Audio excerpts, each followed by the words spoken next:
नमस्कार दोस्तों, आपका मेरे YouTube चैनल फैंसी स्टोरीज़ में स्वागत है। मैं इस चैनल पर बच्चों की कहानियाँ सुनाती हूँ। तो मैं लाली और चलिए शुरू करते हैं आज की कहानी। आज की कहानी का शीर्षक है चप्पल टूट गई, जिसके लेखक हैं डॉक्टर मोहम्मद अरशद खान। कंजूस लोग अपने धन को न तो खर्च करते हैं न ही दान देते हैं। उनका धन अंत में व्यर्थ ही जाता है। कहानी का नायक भी कंजूस है। चप्पलों का बुरा हाल हो गया है, किंतु वह न उन्हें बदलना चाहता है और न ही छोड़ना। आखिर में परिस्थितियां विपरीत होने पर उसे वे चप्पलें छोड़नी ही पड़ी। यहाँ चप्पलों ने कहानी के नायक का, या यूँ कहिए कि नायक ने चप्पलों का क्या हाल कर दिया है। आइए सुनते हैं। बहुत दिनों तक साथ निभाने के बाद मेरी चप्पलें पुरानी हो चली थीं। बस अब तक में टूटने को थीं। माँ कई बार डांट चुकी थी कि नई चप्पलें खरीद लूँ, पर मेरे कान पर जूं तक न रेंगती थी। इसका एक कारण था मैंने फिजूल खर्ची न करने की आदत जो डाल ली थी। मैं अपना जेब खर्च दबा दबा कर रखने लगा था। आधी छुट्टी के समय स्कूल के सभी साथी चाट पकौड़ी और गोलगप्पे खाते, मैं चुपचाप क्लास में बैठा रहता। साथ ही मेरी हंसी उड़ाते और मैं उन पर हंसता।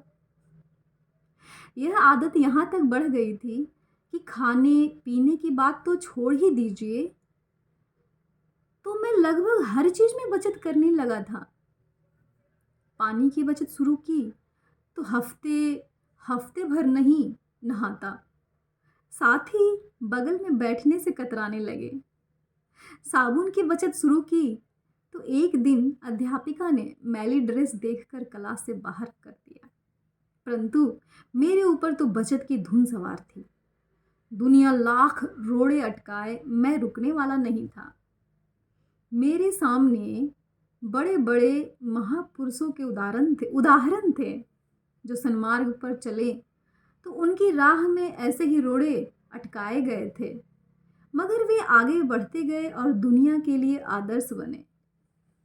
मैं मन ही मन कल्पनाओं में खोया रहता, सोचता, आहा, मैं महापुरुष हो गया हूँ। दूर दूर तक मेरी ख्याति फैल गई है। मुखमंडल के चारों ओर सूर्य जैसा तेज फैला है। लोग दर्शन के लिए आ रहे हैं और मैं उन्हें आशीर्वाद दे रहा हूँ। यह कल्पना मुझे इतना सहारा देती कि मैं साथियों के व्यंग्य वाणों को कपड़े की धूल की तरह झाड़ देता। अपने आप में मगन होकर मैं यूं घूमा करता कि लोग मुझे आगरा भेजने की सलाह देने लगे। इधर एक नई समस्या ने मेरा साथ पकड़ लिया था। मेरी चप्पलों की हालत बहुत खराब हो रही थी। माँ की खीज बढ़ती जा रही थी। साथियों की बातों को तो मैं झेल लेता, क्योंकि उनसे 1-2 घंटे ही मिलना होता था, परंतु माँ तो 24 घंटे उठते बैठते टोकती रहती। माँ की टोका टोकी से ऊब कर एक दिन मैं उन्हें समझाने बैठ गया।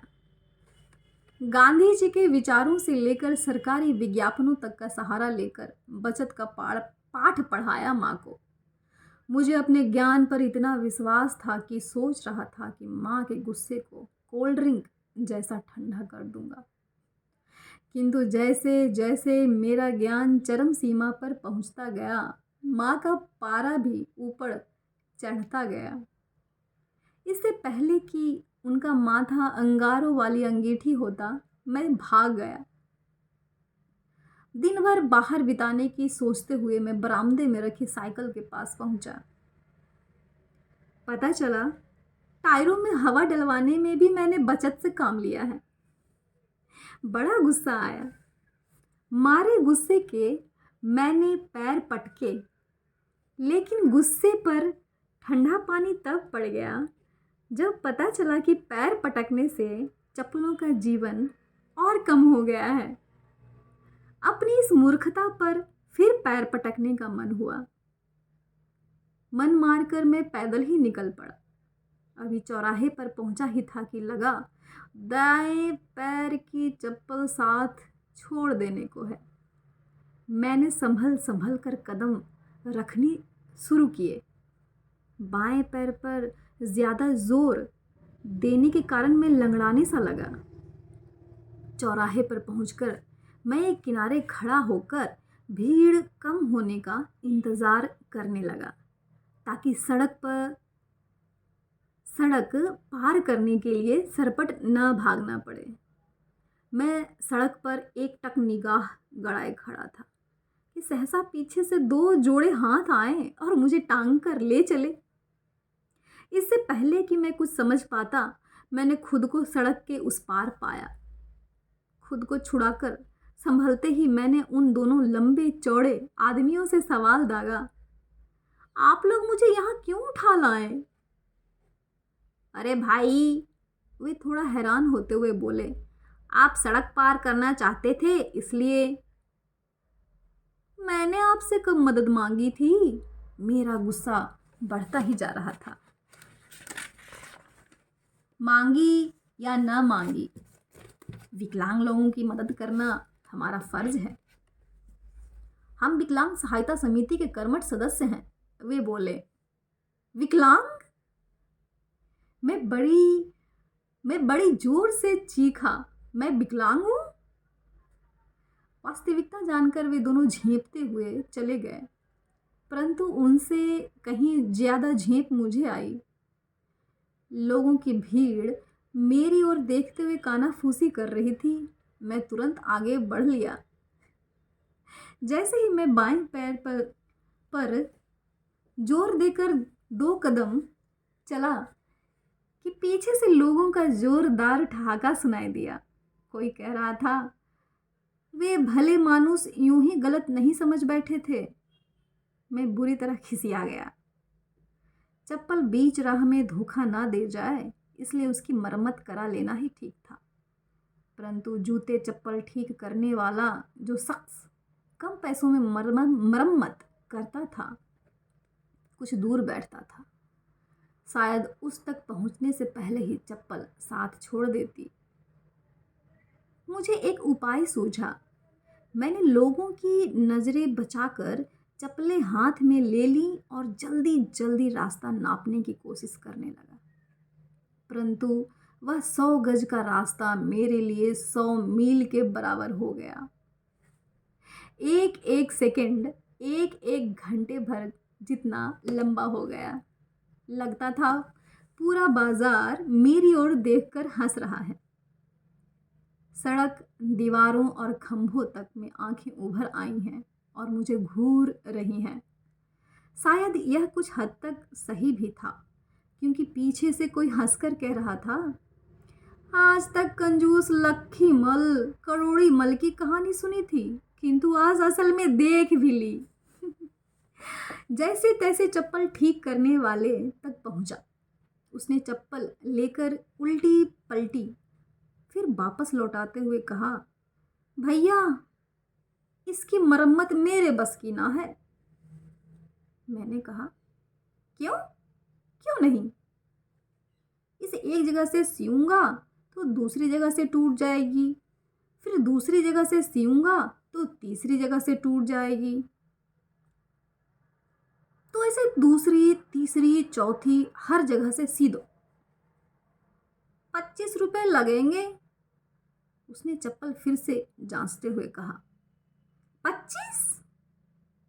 मुझे लगा कि इतने में तो नई चप्पलें ही आ जाएंगी।